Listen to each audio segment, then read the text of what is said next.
Hello everyone, Republic Jim here. I'm back out at my wellhead. For anybody that saw my video about catastrophic failure, you'll know that on a very hot day we woke up to no running water in the house and realized we had something wrong with our well. And so I had to do some troubleshooting, find out what the problem was, get it fixed with some assistance from some friends. But in the process of doing that, it took a couple of days. I took advantage of the opportunity to get out my emergency hand pump and install that in the well and tested it out, found out that it worked pretty well. You know, it doesn't pump water real fast or anything, but I highly recommend for anybody who has a well to get some sort of backup hand pump. Not endorsing any particular brand. This one is Earth Straw, but there are others on the market that do similar things. And this obviously is just a temporary setup with this garbage bag wrapped around here to keep stuff covered up, and until I can get a more permanent installation, I'm going to have to take it back out and get it put away and put the regular cap back on the wellhead just to protect everything there. But while I was out here, I wanted to talk real quickly about something that came to mind when I was in the process of that whole thing, because as I said, it was a very hot day. It got up to at least 100 that day when I was first out here working on it. And at first I thought it was the pump itself that it had gone out and that I was going to have to get a truck out here to the well. So with a field that's full of tall grass, I couldn't risk anybody starting a fire driving in that, and so I needed to clear the road to where a truck could drive in, and so I was out in the middle of the day cutting tall grass. So, you know, and when it's 100 degrees or more and you're in direct sunlight doing physical labor, it really doesn't matter how much water you drink. You're going to overheat at some point anyway. You need to have a way to cool down. Fortunately, with the hand pump, I was able, and plus with the emergency water we store at all times anyway, you know, I was able to have plenty of drinking water. But what it didn't allow me to do was just turn on a faucet and run cold water over myself to cool down quickly.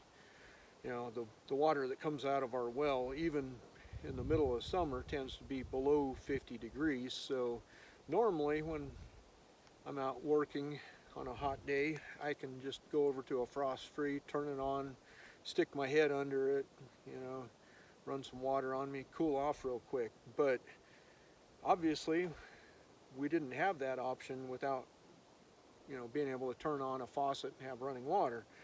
I could pump a bucket of water, but, you know, short of just dumping the whole thing over my head, which would be kind of awkward, that wasn't really a good solution. So as you can see, I had to prime the pump there, which is what those quick short pumps were to start with, and then it just spits it out kind of slow, but it's not too hard to fill up a bucket if you just are persistent. And fortunately, I've been working on my conditioning, so this thing is fairly effective. But as I said, you know, when you're doing that, you're going to get warm, especially in the direct sun, and doing all that labor. So I needed to come up with some sort of solution. So after a little thought, it dawned on me. I wanted to share that for those who might have a well and you know, may someday be in a similar situation. This was a solution that I came up with. This unit is a portable camping shower, and there we go.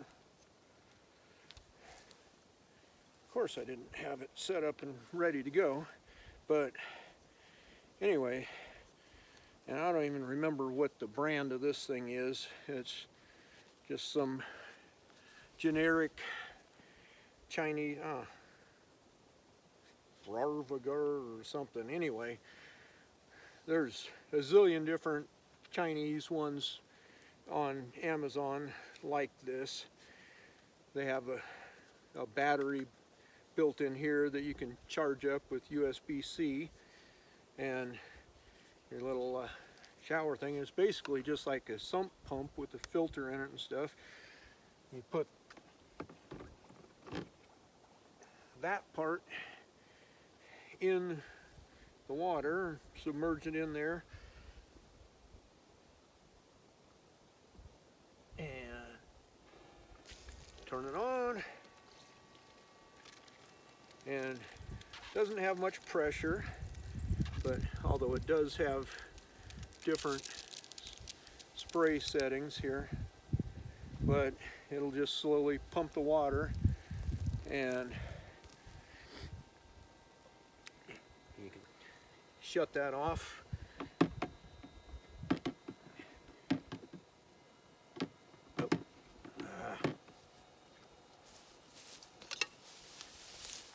Wanted to just get my thermometer and check. This thing has a digital readout on it that tells the water temperature, but it's in Celsius, and being American, I'm not real good at doing rapid conversions like that, so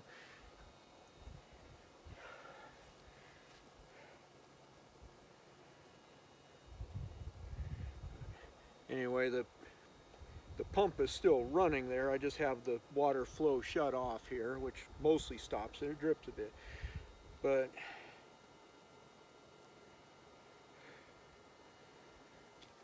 anyway, that's with a bucket of water pumped fresh out of the well, and being able to spray like that wherever. It's a simple way to cool off quickly, and just from having that submerged in the water for that little bit, of course it's coming back up quickly now, but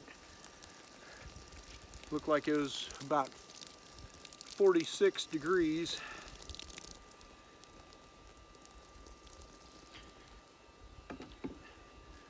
So, you know, with being able to spray water at that temperature quickly, it's a great way to cool off, even when you don't have running water from the faucet.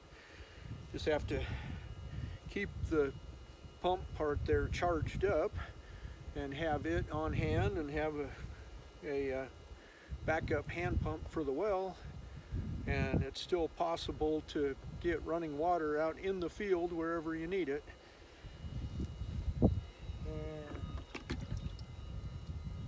Yeah, 46 or 47 degrees, not bad at all. So,